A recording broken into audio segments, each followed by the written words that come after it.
Hello folks, my name is Taylor and welcome to AAA Digest. On today's video I'm covering Dying Light 2 once more and talking about combat and parkour, probably the two biggest aspects of the game alongside the story. So let's get straight into it. Number 1, combat. So the combat from Dying Light 1 was not bad. The developers had taken their Dead Island title combat and improved it.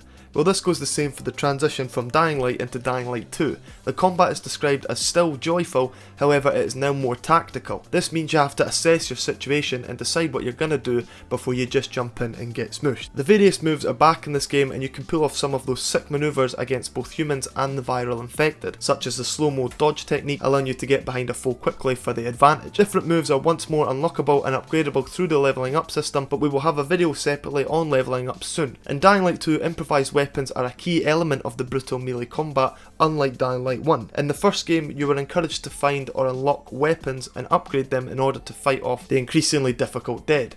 In this game, however, the player is encouraged to improvise but tactically. As mentioned before about planning out a scenario before it happens, the player is encouraged to utilise weapons lying around to aid them to escape or activate traps to act as a second zombie killer. Although this is the case, players will still be able to unlock weapons and upgrade them, but there will be more info on crafting soon. In the first Dying Light, I felt you had cool slow-mos and gore that made combat joyful, but most of the time I was discouraged to fight due to stamina. This is just my opinion, but I hope Techlands improve on the stamina system by allowing our main character Aiden more credit in all of his buffness, which is what I think they'll do considering they've mentioned that he is different through his unique combat and agility skills. Number 2, parkour. So parkour has been improved upon. In addition to quality of life upgrades due to being infected, the players can interact with practically any part of the dynamic environment, as well as using zombies to parkour. An interviewer at E3, Lucy O'Brien, who will punch a shrimp in the man dimples, haha, says at one point she feels like the map is a playground with ropes and lampposts / bars everywhere for you to use. I did feel like in the first Dying Light that I was sometimes looking for places to run to use, but it's good that they've improved this for Dying Light 2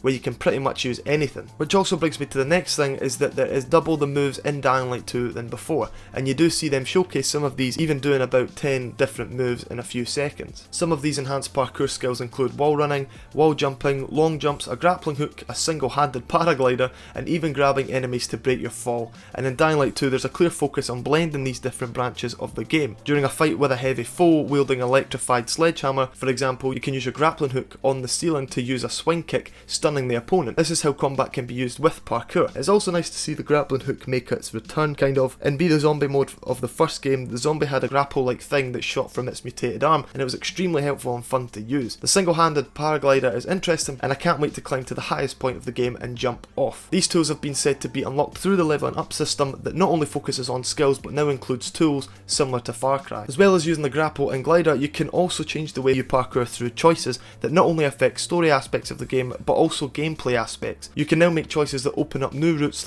/ objects to use when free running, allowing for all these new moves to be put into use. Say you see a way up a tower, you parkour through it, but by grabbing a pole you're able to move it, which causes stuff to fall. Well, now that creates a faster and funner way up the tower. That's just one example. And finally, stamina is hugely important in Dying Light 2, like I mentioned before. While players have numerous options when it comes to parkour, stamina is quickly depleted the longer it takes for someone to scale a wall run, or push zombies away. This does make me wary, I'm not gonna lie, but hopefully Techlands are smart with it and doesn't slow down the gameplay too much. But that's it for the video. Tell me what was your favourite combat or parkour move from the first game. Mine was definitely the dropkick. Once upgraded, that could send those goons flying. But thanks for watching. I will be back with more Dying Light 2 content soon, so subscribe if you haven't already. Bye.